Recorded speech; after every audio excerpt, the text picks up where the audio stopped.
At the end of the day, your brand is how much trust and leverage you have in the market. And Google reviews, Facebook recommendations, things like that are a huge lever to pull in terms of building trust with the audience. What I've actually seen in a few use cases already is somebody putting an image into ChatGPT and saying, this is the project I'm trying to do. Help me find somebody locally who does this type of work. If you're a service company, your packaging is anything physical that you wrap in your brand.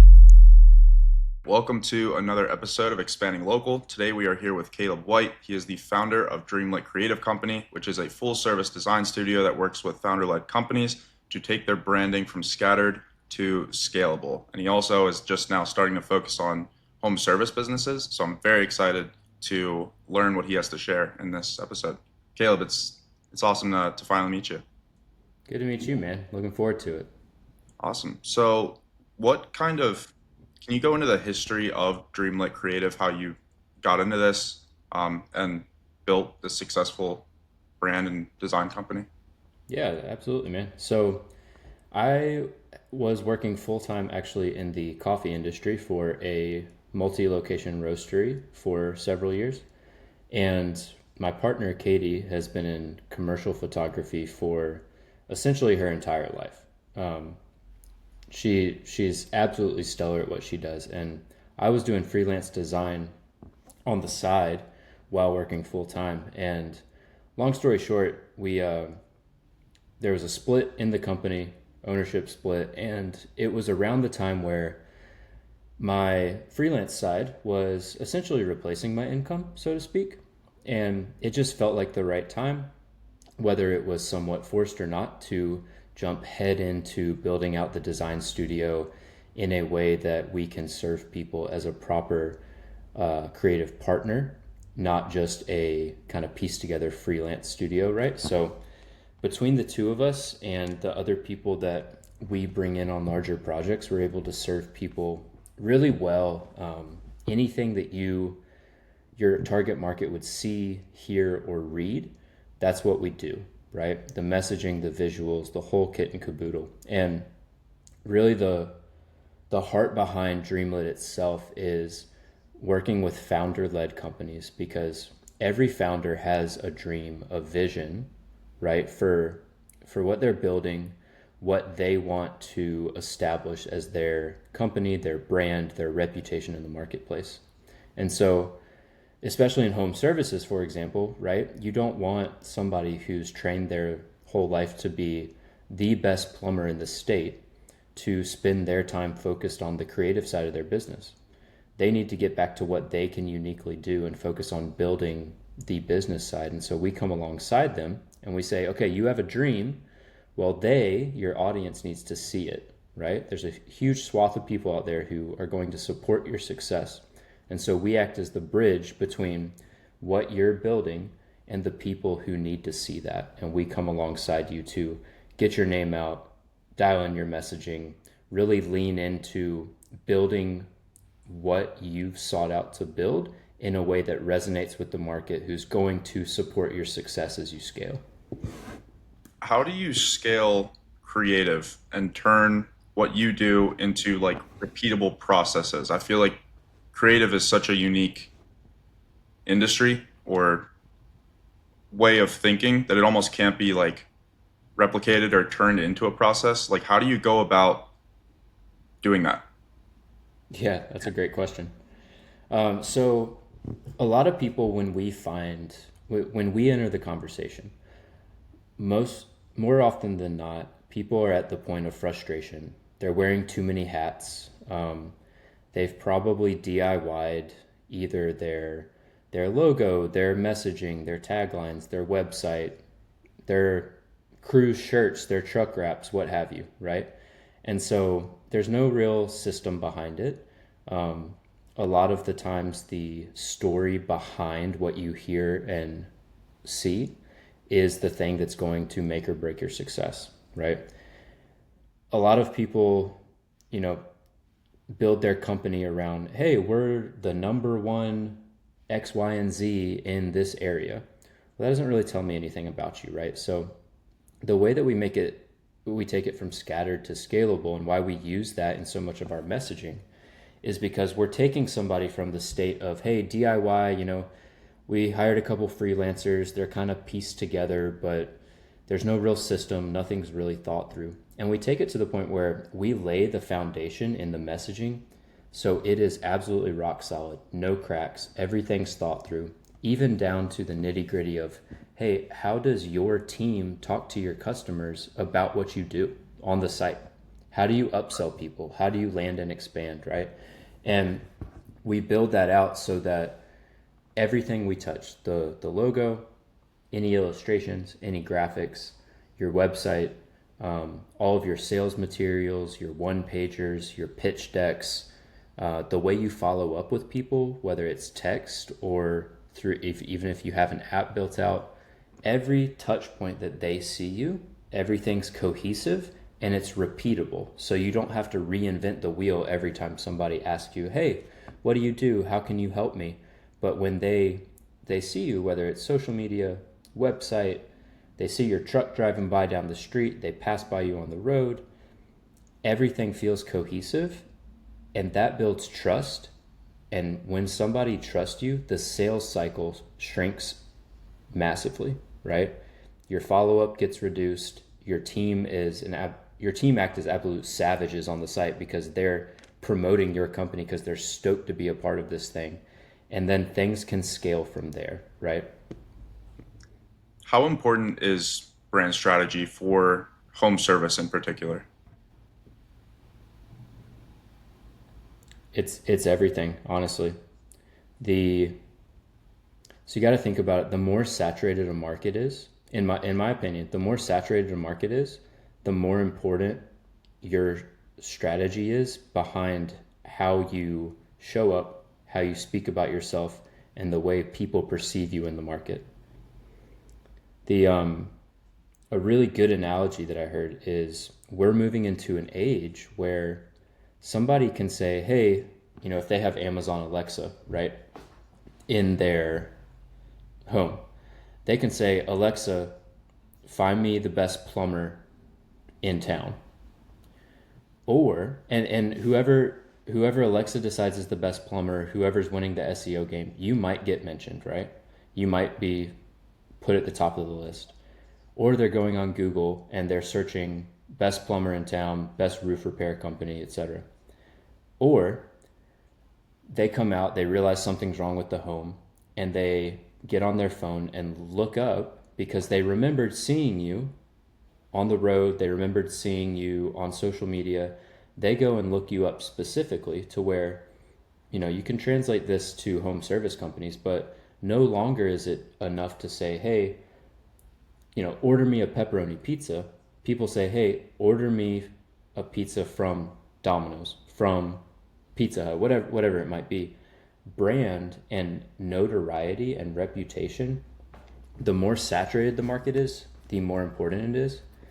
And I would die on the hill of saying that home services is one of the most saturated markets there is, right?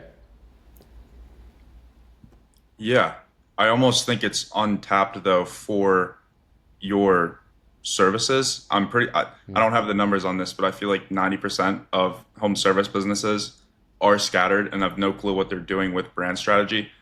What kind of questions are you asking home service businesses in order to get the information that you need to kind of transform their online presence and just visual representation, both online and in person? Sure. Yeah. So one of the first things we always do is really lean into the why, right? And it sounds cliche, but if you can drill into the founder, whether, somebody might have taken this company over and they're the third generation, or somebody might have bought this company after it being around for 50 years and is trying to revitalize it maybe, or they're in their first year of business and they're just trying to figure it out. Either way, drilling into, hey, why are you here? What kind of personality do you have? Really getting to know the people behind the company being able to translate that into the visuals and the verbal is really important, right? So a good analogy there would be, or a good example would be, if you have let's say a roofing company, and the owner and the sales team is super high energy, right? Super high energy, really fun to be around, really, boisterous. They're going to come into your room, you're going to feel the fact that they're there, which is a good thing. And like people love being around them. Well, we're probably going to translate that and make the messaging and the visuals feel like the same way you would feel if you were sitting in the room with them, right?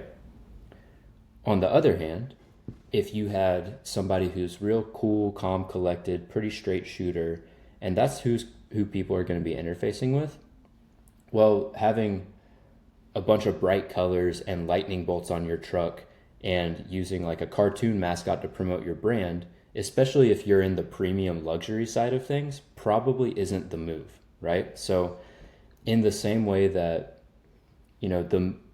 the vibe of your house, maybe the things you wear match your character to some degree, we try to make sure that we really dig into the people behind the company and make sure that the customer experience on the outside looks and feels the same way as it will once they're actually in business doing transactions, building relationship with the people behind the brand. Then the experience is seamless. Does that make sense? Definitely. Sorry for Yeah. cutting you off there. We Ah, work you're with good. a lot of home service businesses who are, I wouldn't say a lot, but some of our clients, they don't want to attach their name, their personality, or really any of their like team members to the company. Is it possible to have a fully optimized brand, a fully optimized why without a founder getting involved, just the business as a standalone asset? Absolutely. Absolutely. And it's interesting. We live in an era of personal branding being such a hot thing, right? But to your point, there are a lot of people who don't want to be the face of their company. In those situations, now it becomes a question of, okay, let's dig into how you want to be perceived by the market. And a lot of times that's, who's your ideal customer and what do they relate to, right? And so you almost flip it and reverse engineer it to where if you are, for example, a luxury custom home builder, well, the worst thing you could do, like I said, is have a bunch of cartoons, bright colors, things like that, because the people who are searching for you, the ways that they envision their home, the things they align with, even when it comes, in that case, photography is huge. Lighting in your photos, the way your website's laid out, the image that you present with is massive to, oh, these people are at the level of luxury that I'm seeking, right? And so we kind of pay attention to not only the founder's story, that's really important internally, but you always want to make sure that at the end of the day, no matter how cool you think it looks, no matter how much you love the look and feel of it, if it doesn't resonate with your ideal customer, then you've put all that energy into it for no reason, right? So target market research, consumer research, making sure that before we put a single pen to paper or draw a single sketch for anything, that we fully understand who you're going after and what they love and resonate with. How many home service businesses do you think are casting too wide of a net when it comes to they might not even have their target audience defined? Hmm. I feel like a lot of, especially at like Chucks and Trucks, like the less than 1 million in revenue, they're really just going for anyone who will pay them and pull out their credit card. At what stage do you think it's the most important to start to really nail down on your target market and then build your brand, your visual identity around that target market? Yeah, man. I mean, the earlier you can do it, the better. But the reality is that cash flow is king, right? So it depends where you're starting it from. If you're like, hey, I need to make money tomorrow, and anybody who will pay me for a small job, I'm gonna take it. Then investing the time and energy into professional brand strategy, visual identity development, that's probably a nice to have for you, but a must have is like being able to pay your guys this month, right? And so if you're, if your projected revenue for this year is $50,000, then I wouldn't worry too much about it. But the earlier you can do it, the better, because the thing I see a lot of is people who kind of get to that 7-figure mark where they have built some sort of a reputation for themselves, but behind the scenes they're barely hanging on, man. The founder ends up wearing way too many hats. They've got some early success, and now they're kind of trying to hold a ship together that's just cracking at the seams, right? And the reason I bring that up in terms of cash flow is king is most of the people who we target, so to speak, are in that 500K a year range, where maybe last year they did like 150, but they're projected for 300 this year. Well, now's a good time to really move from that DIY phase to investing some capital in making sure that as you scale from 300, 500K to that 7-figure mark, that once you hit that 7-figure mark, you have a team that, you're supporting their families by making sure they have work, that you're not fixing things that should have been done a long time ago. In the case of somebody who's at 7 figures in revenue already, though, if you're trying to get to that $5-10 million mark, the worst thing you could do as a founder is, after 10-hour day in the field, making sure that everybody's paid, making sure that everything's taken care of. The worst thing you could do for not only your sanity, but for your life in general and the people around you, is come home and have to lose time with the kids, not be present at dinner, be up till 2 a.m. on your laptop because you're trying to push out the new ad creative. Then, I got to order new shirts for these guys. Where are those files? I couldn't find them. How are we going to figure this out? I need to update the website. Like, you don't need to be up. You need to be a business owner, not a really successful freelancer, right? And if you're building a business, whether it's us or somebody else, I don't care. The thing that I want most to see people in is building businesses that are sustainable and scalable, where they are locked into their zone of genius, doing exactly what they were here to do, and partnering with people who crush it on the rest. I like that. When you're building out or making creative changes to a brand, whether it's a website, I don't know what all you touch, like Google business profiles, things like that. Yeah. What are you measuring to see if it's working or not? I feel like in the creative space, that's kind of a blind spot. It sounds like you don't really have that blind spot. You have both the creative side, and then also you're measuring, making sure that like there's more money coming in, there's more traffic, things like that. Yeah, so there's kind of two sides to that coin, right? So the at the end of the day, if we, just to use a kind of base example, if we redesign a logo and somebody uses it for 5 years, well, looking at a 5-year trend and saying, hey, you redesign your logo, so that's why your business grew, is not like, you got to be kidding me, right? But what we can measure is the way that we deploy these things and the ROI that we get from them. And what I mean by that is we have strategic partners in place where when we build a website or we build out the creative for a Facebook ad, anything like that, or we're doing direct mailers, something like that, there's a measurable statistic based on each of those that's not necessarily tied to, hey, we redesigned this thing, but hey, we dialed in the messaging and creative, and then we deployed it into this vessel that we could measure. So your website, I never design a website for somebody and don't pay attention to SEO, right?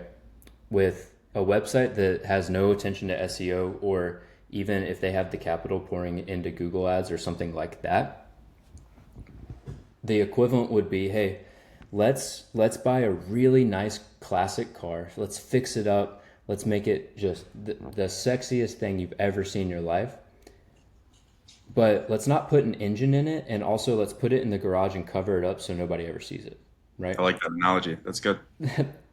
That's what a website is if you just build it and then leave it there with putting no energy into it. So the way we work with people for website specifically is generally we'll do a 30 to 60 day sprint project to redesign the website, dial in the messaging, deploy the refined visual assets, if that makes sense, into the website. And then the ongoing effort becomes, hey, let's make sure we're updating service pages. If you're building new territories, let's make sure we're doing that. Let's make sure we're putting topical content on there. So to the search engines, you're being positioned as the expert because you're talking about this more. And then let's put a lot of energy behind SEO, especially in home services, because in your 20-mile, 30-mile radius, if you absolutely crush that, well, they're going to see you on the road. They're going to see you in the mailbox. You're going to put the door hanger on. Like, all that old school stuff still works. And so that's the things we can measure. Hey, how many, let's get a brand new business number, right? Low cost. Let's put that number on the direct mailer, right?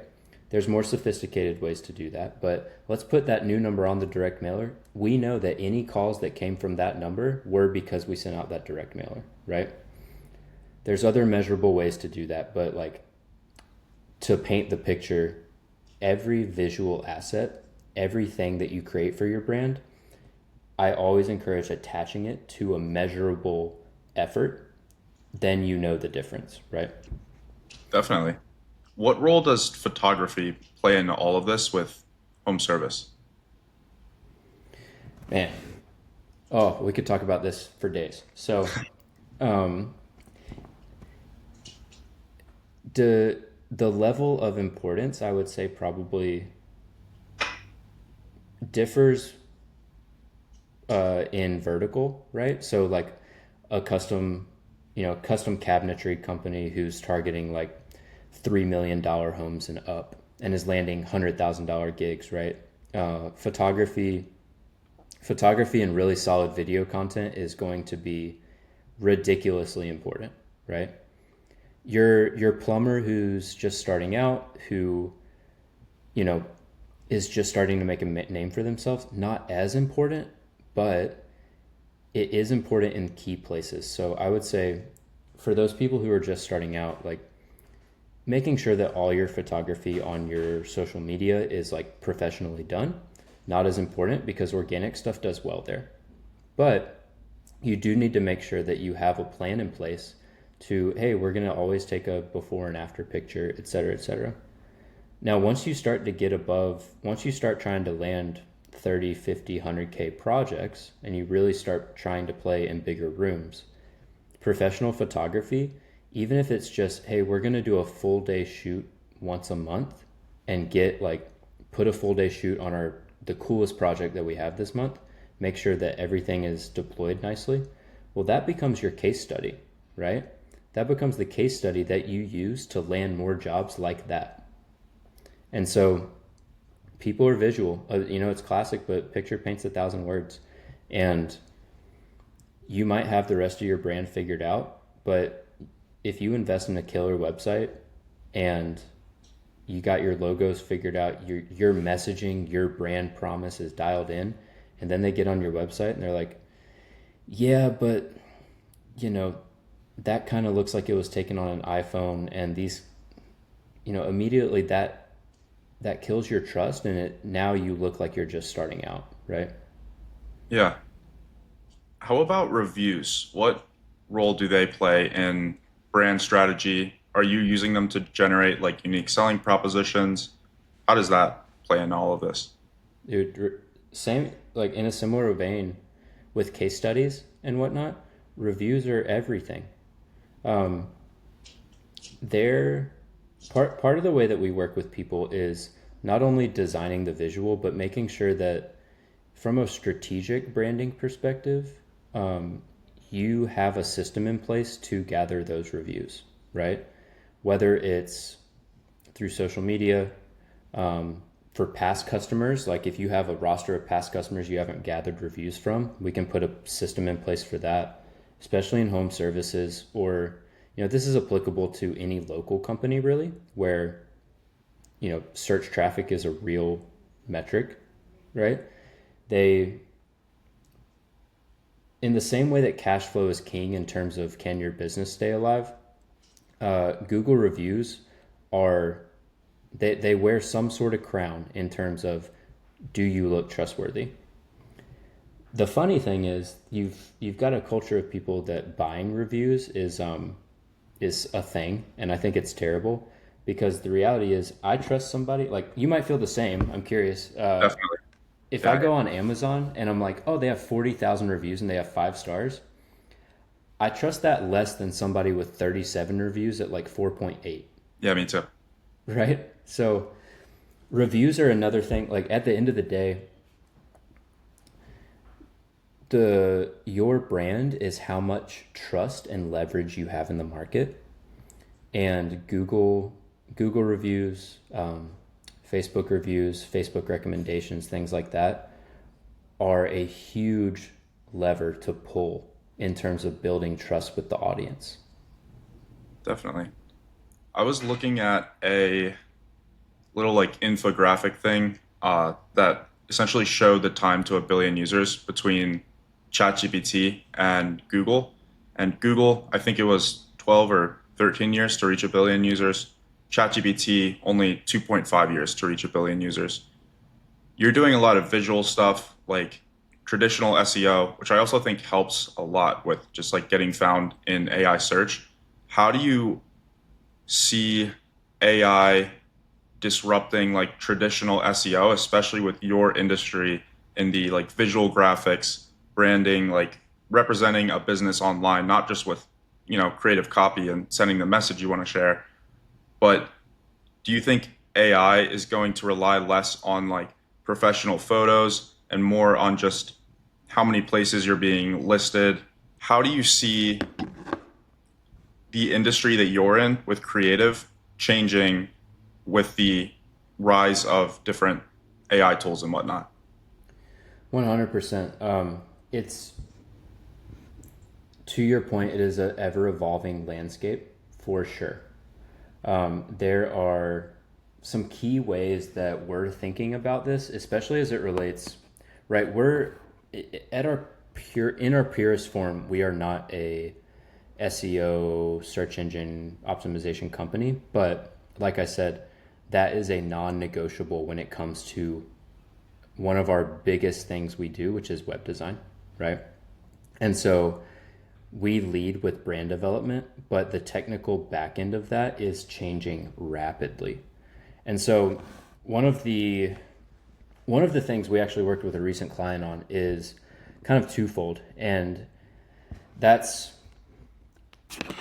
built on the fact that with this new kind of search engine way of thinking, traditional SEO still applies, right? But when it comes to ChatGPT, Google Gemini, all of these large language models, topical content, making sure that you are in as many places hitting the topics that you're trying to build authority on in as many ways possible is very important. So just, I can kind of paint this picture and then maybe help me fill in the gaps there. So one of the things we did with a recent client was twofold. So their current website had their services listed, but all their services were on one page, different sections per service, but they do a number of things, right? More of a concierge-based home service company. And the effort there right now, it's actually, we're building it out as we speak, was building expanded subpages for all of their key services, right? Some companies do this right off the bat, but when you have kind of your DIY version 1 website, it's usually a neglected thing, right? So what we did was we built out dedicated keyword optimized pages for each major service, right? for the reason to not only improve clarity on the user experience side once somebody's there, but also to help rank better in organic search by targeting specific queries that are tied to those services, right? Those can even be things, somebody's toilet breaks and they're trying to go the DIY route. So they go to ChatGPT and say, how do I do X, Y, and Z? And they're like, hey, here's an article by blank, blank, blank, right? On that note, another thing that we're really putting time and energy into across the board, regardless of the industry, we even do this on our own website, is building out either a blog or some sort of resource hub that shifts towards topical authority. So with Google shifting towards LLM driven search and placing higher value on topical authority, one of the things we're doing is implementing something along the lines of a regularly updated blog that could give you a big edge, right? Especially in local search, because odds are the 10 guys closest to you aren't doing that, right? So even a simple content cadence built around common customer questions, industry updates or service use cases can really help you capture long tail traffic and, really build relevance to where, the hope is if somebody goes to ChatGPT, just to use the biggest name in the market right now, and they say, who's the best plumber around here? Well, Chat's probably going to pull up some sort of map and it's going to list 2 or 3 options and make recommendations on why. But why you're going to pop up there is not because you have the best Google rating per se. It's going to be maybe, they scraped all the plumbers in the 10-mile radius, and I keep using plumbers, but it's such an easy example. They scraped all the plumbers in the 10-mile radius, and they found 3 articles that are giving content and talking about what this person just put into chat. And so you're going to pop up before the other guy down the street who hasn't done any of that, right? And just says, hey, we're the #1 plumber in Concord. Look at us, right? Yeah, I think, and I wish I had more data on this. I think people currently that are using like ChatGPT, Gemini, Perplexity as a search engine, they're typing in who's the best plumber in XYZ city, and then like you said, like 2 to 3 plumbers pop up, and then they're not just really, or I'm making an assumption here, but they're taking that information and then going to those different websites, looking at them, kind of seeing like which one looks like the best fit, and not just like blindly accepting ChatGPT's advice. Do you think that the step after, because right now AI is pretty new, quote unquote, or at least the AI that we know is new. Do you think the step beyond ChatGPT recommending a service, as things kind of start to get crazy and ChatGPT is able to call the plumbing company, and I don't know if this is ever going to happen, but call the plumbing company, set everything up for you. Do you think ChatGPT will be like using the visual like designs, the logos, and like looking at each individual company and being able to kind of do the human aspect of shopping for a service or a brand or a company? Or do you think it's always going to be, I guess, I don't even really know how to ask this question, but like, how do you think the visual side of things is going to become more important even with AI, like kind of taking over a lot of the different tasks that people do when they're searching for a product or service? I do think so, and it's interesting and a little granular as to why. So I won't go too far into it, but one of the things, kind of the bridge the gap there, is image search. Things like ChatGPT, these large language models, they're actually really good at analyzing images, graphics, things like that. And so, especially in the luxury home building, if somebody's searching and using ChatGPT for 2 reasons, right?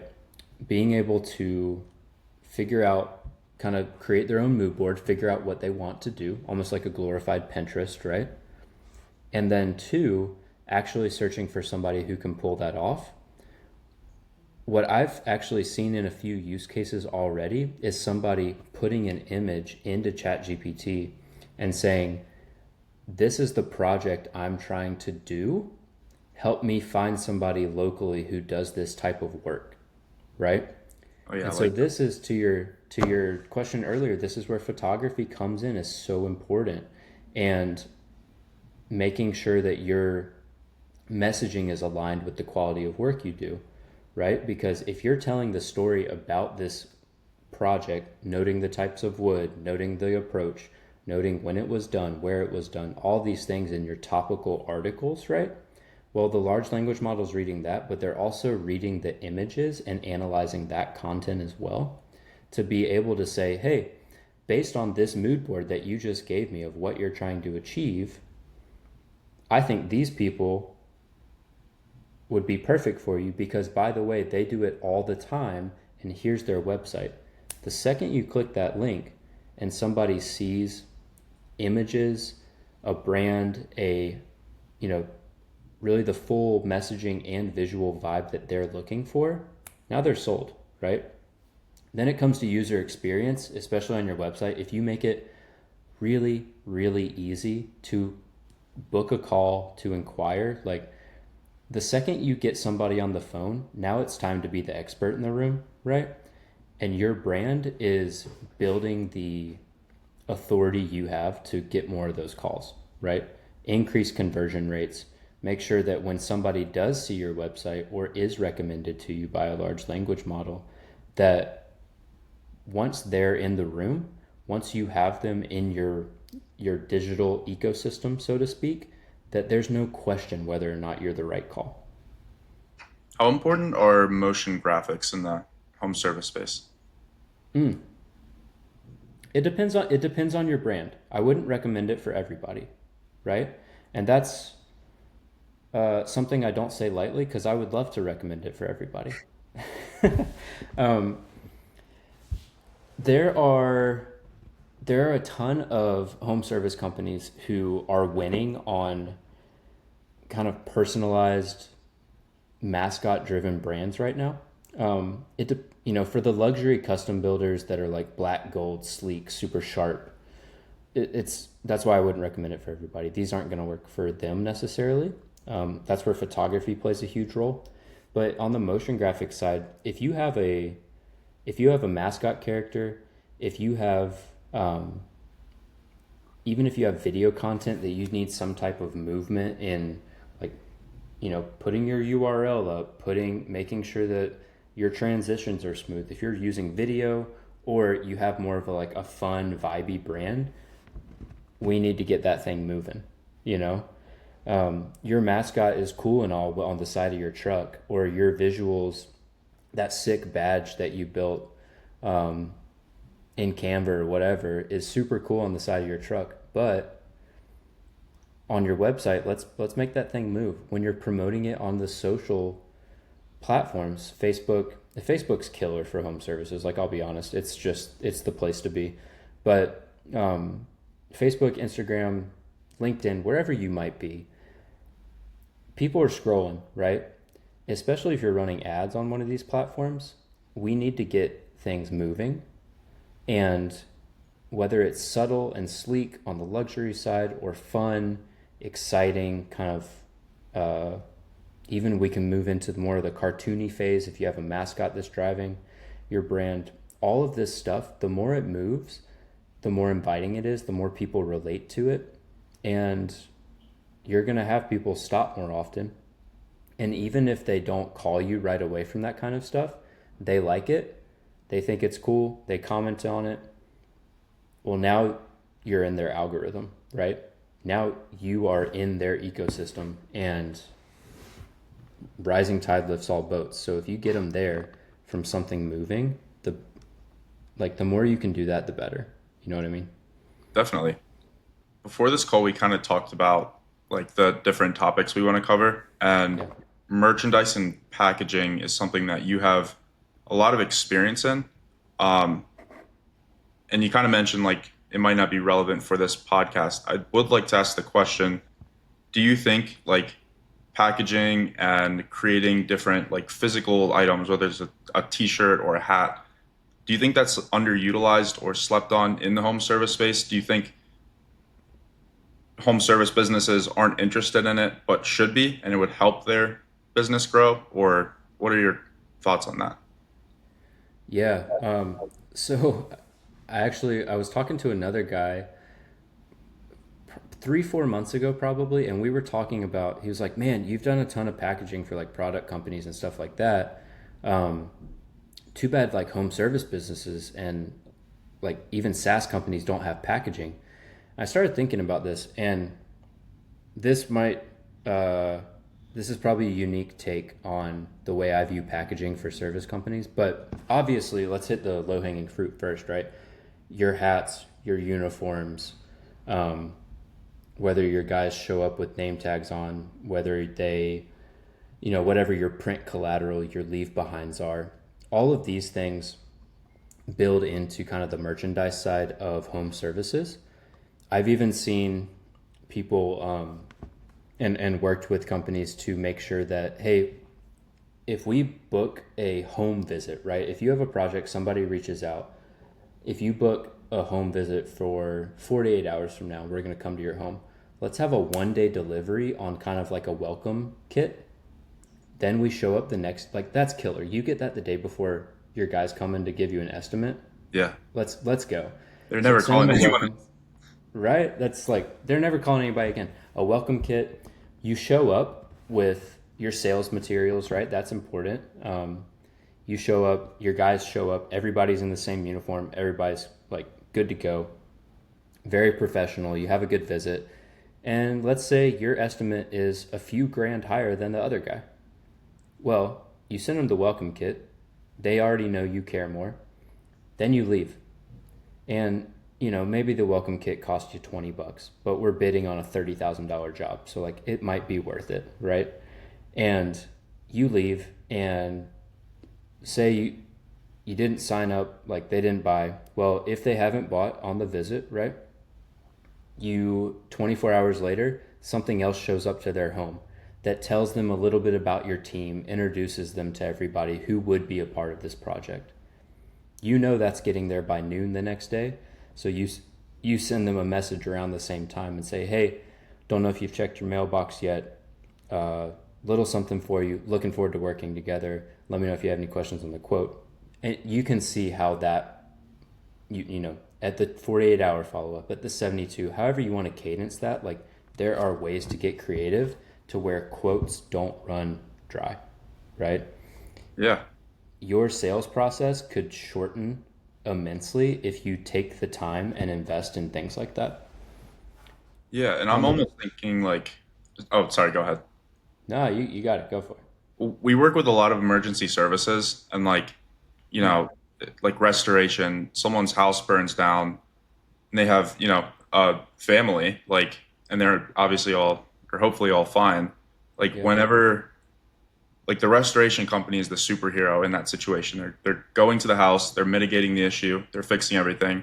Like if there's a family and they have, a little kid, like giving them some sort of like branded toy or something, like that a very small expense like can mean the world to like a mom or a dad, and like they are a customer for life because no one else is going to be doing that. That's kind of why I wanted to ask that question. I feel like it's Hmm. like while many home service business owners might not want to hear about it or really think about it, I feel like it's very underutilized. Absolutely. Absolutely. My one of the companies we worked with, we did like stress balls, like the squishy stress balls or whatever. Uh, we did one shaped in a hard hat with their logo on the front of the hard hat, and that was a part of the welcome packet. And like that stuff goes a long way, My kid, like we got one for my kid, and it's still in the room. That was 6 months ago. So things like that matter. On the packaging side, though, here's my not so hot take. Um, if you're a candle company, it's very clear what your packaging is. It's the tin that your candle comes in, the jar, the label, the box, whatever. If you're a service company, your packaging is anything physical that you wrap in your brand. I approach packaging with a service company through the eyes of your truck. The way your truck is wrapped, that's your packaging. The way, dropping off a single sheet of paper as your sales sheet versus a packet that's fully branded, custom done, has a couple things of print and collateral in there. Like, you're packaging your sales materials. The way that you show up and your guys are dressed, you're packaging your sales team, right? Things like that, thinking out of the box and being like, okay, what are all of the physical manifestations of our company out in the world? Anything that we wrap in our brand is our version of packaging, if that makes sense. And so we approach it the same way we would, because with a product-driven brand, right, your packaging, if you look at all of your products, they should tell a story that's consistent across all of them, right? They should all fit in the same family. Same thing with your company. Your uniforms, your truck wraps, your sales materials, even the welcome kits that we talked about, like all of that is the way that you're packaging your services. I love that. So now we talked about a lot of different aspects of branding and design. Where do you see things fall through the cracks the most? Like, what do people, because you can have a great website, you can have great packaging, you can have like all of your online stuff built out, but then some part of the delivery while you're doing the service for someone, like there's a crack or something happens that you don't want to be the perception of your brand. Where do you see those like slip ups? Yeah, I think it's when the team's not on board, when people aren't aligned. What I see a lot is I've experienced this myself, which is one of the reasons that years ago I've experienced this in the worst way, and it's one of the reasons why I'm so passionate about this part of service industry stuff is when, especially when you're a sub 7-figure home service company, the founder is probably closing most of the sales at that stage. And so if the founder is closing most of the sales, well, the success of the company so far has been built on his or her back, right? And so they're probably damn good at what they do. And they're really good at closing the sales. They're really good at painting the picture. And they're really good at talking about why they should be the obvious choice versus the other guys. So they come to the home, give you the estimate, etc. You're a great experience. You're like, oh, I trust these guys a ton, love everything that they've done. And then the day of the job, whatever it might be, well, the founder sends his field team out. His field team shows up mismatched. They have very minimal direction. They haven't been given a background on the customer, right? And there are things that start to fall through the cracks where as the project goes on, especially in larger projects that are multi-day things, the trust starts to deteriorate. And even if the quality of the job is still there, the perception of the quality starts to deteriorate over time. So then at the end of the job, 48 hours after the crew leaves, the founder follows up and he's like, hey, how's everything? How was it? My guys take care of you? And somebody's like, dude, I feel like you ghosted me and sent me somebody who had nothing to do with you to get this done. And you don't feel valued as a customer. Like I said, trust is everything. And so I think the way that we approach things is,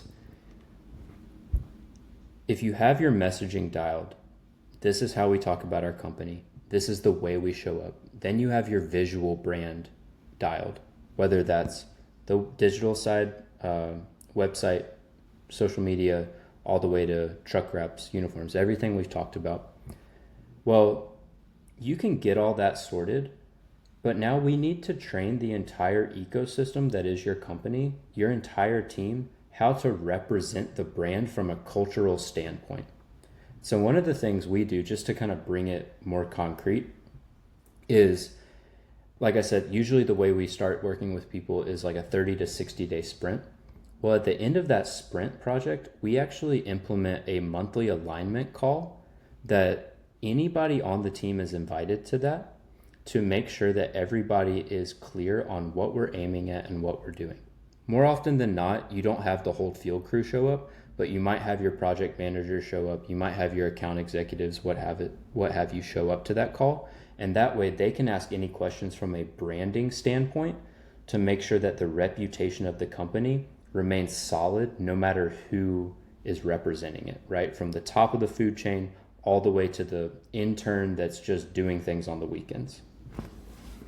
I think that's the hardest part is getting everyone on board.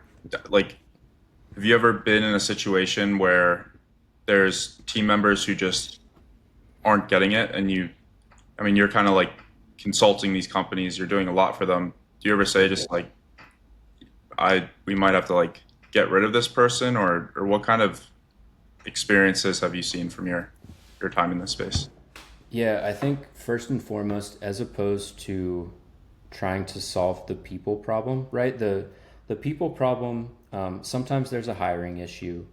That is a deep business development thing, right?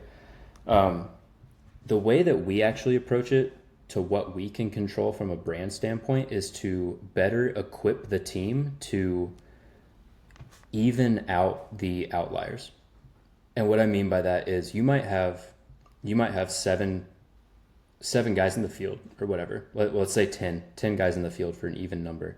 And five of those represent the brand. They talk about it really well. You can trust them interfacing with customers. Three of them are okay, and then two of them are like, I really would rather them, like, they're good at what they do, they get the job done, but I'd rather them not talk to anybody, right? So now, when we run into that problem from a branding perspective, we actually look at how do we equip people so that your field guys who are really good at what they do don't all of a sudden have to train to become salesmen, right? What that looks like is things like that welcome kit. If one thing we did recently was the morning one of the jobs that we worked with a company that has like multi-day jobs happening, right? Usually 3, 4, 5 days that take up these larger projects. So we implemented something to where on day one of the job, the morning of at like 7 a.m. before they get there, they actually receive a text message that has the picture of the field crew that they'll be meeting, a little bit about them and what to expect, right? Little touch points. That's what Tommy does. I love that. It's killer, man. Like trust building all the way. That's branding. Then when the team shows up, they actually have a one pager that they hand off and like, hey, here's what to expect today. Here's the noise level to expect. At the end of the day, when we leave on day one, it might be a little messy, but day 3 is when the cleanup happens, giving them a real breakdown of what to expect based off of the experience. And so you're building trust all the way. Then, if you put Jimmy on the job and Jimmy's terrible with people, well, Jimmy now has tools to hand them to give them a great customer experience without having to become a savage on the customer side, right? That's branding. Yeah. Home service. I feel like a lot of businesses either hate direct mail and don't believe in it, or they love it and they, you know, scream that it's the best thing ever and it's untapped. What are your thoughts on direct mail in 2025 and going into 2026 for I home love service it. businesses? I love it so much. But I love it, but I think you have to do it thoughtfully and with very high intent. I agree. This is I could pretend like this was home service, but one of our ongoing clients is a coffee company, and that's my background right before being in brand design. So last year we actually did some direct mailers. They had a new cafe open in a new area of town, and there are like 3 or 4 key neighborhoods right around the cafe to where it's like, hey, if all these people come and this is their daily spot, we're gonna crush it, right? So we actually did direct mailers and positioned them as a scratch off card. And so, you get your direct mailers and it's like, oh, buy one, get one free, whatever, like I can afford a $5 coffee, or, I don't need 10% off for my plumber. Like I'm bringing in, you got these luxury homes. They're like, I'm bringing in 400K. I'm not looking for a deal. But instead of giving like some gimmicky deal, we actually sent them a scratch off card, and it was like, a little welcome message. Hey, we're new to the neighborhood. Nice to meet you. Kind of, it talked like it was a person, not a company. And then they had 3 scratch off areas, like a classic thing, like match your winning icon. We had a coffee cup, like a espresso machine, and a barista or something you scratched. And here's the key. Every single one of those cards was the exact same. Every single person got the exact same thing. There was no mystery to it. Everybody was a winner, but it invited them in a way that was like, oh, these people must be doing something really cool because they took the time to do something that haven't seen, right? And so direct mailers, like if you're going to send out a 4x6 card that says 10% off your first project, like don't waste your time. Don't waste your money. But the way we work with people, we get as creative as possible within reason to where we can pull it off and almost promise a return on it, right? Free estimates. Hey, we're new to the area. We'll swing by your house 10 minutes and tell you 2 to 3 things that you could possibly do in the next year to improve your energy efficiency, right? Low barrier to entry. So things like that, if you're going to do it, the old school stuff still works really well, but you have to take it up a notch from what people expect. Yeah, you got to stand out. I collect, I'm so weird. I collect all the mail that comes to me that is for home service businesses. And like one of them, it wasn't for home service, but it was Associated Press and it had a scratch off on it. And I was thinking, we got to talk after this too, because I got to find out how you're doing the scratch offs. But like Yeah, yeah. something like you just said, and then also on top of that, like posting an update on the Google business profile that has like some sort of like keyword or something that they have to see if they want anything on the scratch off, so that people are looking up your business name, which is like branded search, and then seeing if they want, going through the Google business profile, engaging with it, seeing if they can find if they're like the winner or whatever. Like I I I love that you said you like have to stand out, because there's so much mail that just gets considered junk mail. Something like that just goes above and beyond and like making it an actual engaging process and not just something that gets thrown in the trash immediately. Absolutely. 100%. Like if you're going to invest money into anything, make it worthwhile. Um, I'm big on, I call it depth over distance, but quality over quantity, right? Anything you're going to do, like I don't do anything halfway, man. That's just never have, never will. And those types of things, there's so much untapped potential because a lot of people do it with very little effort. Yeah. Yeah, and then it never works and they're like, I don't believe in direct mail. Right. Print is dead. Well, walk through a grocery store. Print is not dead. Yeah. There's a reason your mailbox is still full.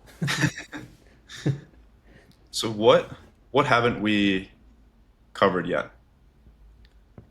Is there like Man, any? good question. So normally these run Um, an hour, but I want to make sure we have like I didn't miss anything or not ask any questions about a certain topic. yeah, I think the value most people I run into this conversation a lot lately of somebody thinking that establishing their brand is a not now, maybe later kind of thing. I'm biased, obviously, but I have seen so many people try to piece together and fill the gaps later when they're scrambling. And it's never too late to do that, but it is a pain in the ass to try to fix something that's broken rather than just to do it right the first time. And the one of the questions that I've started asking people a lot is like, hey, I understand that walking into this right now and walking into a partnership where you've built this company and it's your baby, and now we're coming in and saying, hey, maybe we need to refine some things. Maybe we need to level up some things, and calling out the elephant in the room. Um, that's tough sometimes, right? You build up a company and you're the founder or you're leading the charge, and a lot of those things are precious to you. But the biggest question I ask people is like, hey, really look yourself in the mirror and say, when it comes to building your brand, building your reputation in the marketplace, because that's what branding is, what is the cost of doing it now? And now let's think about what the cost of fixing it later will be. Usually the cost of fixing it later is a heavier hit than the cost of doing it right in the moment, right? And that's why, I used to do freelance design, and it was a lot of pixel pushing and like one-off projects, right? But what I've really come to find is the way to set businesses up for success and to do good by people is to walk in as a partner who's forming a relationship, who is like in the saddle with you as your business grows and has the flexibility to adapt to where we're going every step of the way. Dude, I knew when Andrew said you were good that this was going to be good. I love that answer. Dude, Andrew's the best. I love that guy. Yeah, no, he is. He's a good. I don't know. Like he's been because I haven't been posting content. He's been kind of like recommending the people that I talk to, and your name came up. He was like, "Dude, you got to talk to this guy. Like he's helping me out with my website. He's the best." I was like, "I yeah, Oh, cool. that's awesome." How can people learn more about you, what you do, get in touch with you, and like I'm almost asking this for myself because I have a feeling I'm going to be hopefully able to use your services. Where can other people find out about you and get your services? Yeah, man. So a couple things going on. So dreamlit.co. That's dreamlit.co. That is our main website. You'll see all of our little cast of branded characters on the homepage. But the primary place that I'm living right now, just talking to people and trying to build relationships, is Facebook. So Caleb White, we also have a group called the Brand Circle that is relatively new, but it's a place for entrepreneurs, founders to come in, bounce ideas not only off of me, but also other people who are in the same stage of business as them. So the Brand Circle on Facebook, and just look up Caleb White, Dreamlit Creative Company, and shoot me a message. I would love to talk. I try to be as human as possible because there's too much bullshit out there and marketing people trying to loop you into their thing. So I try to solve actual problems like an actual person. So would love to chat. I love that. Awesome, man. Thank you so much for coming on. Yeah, man. Thank you.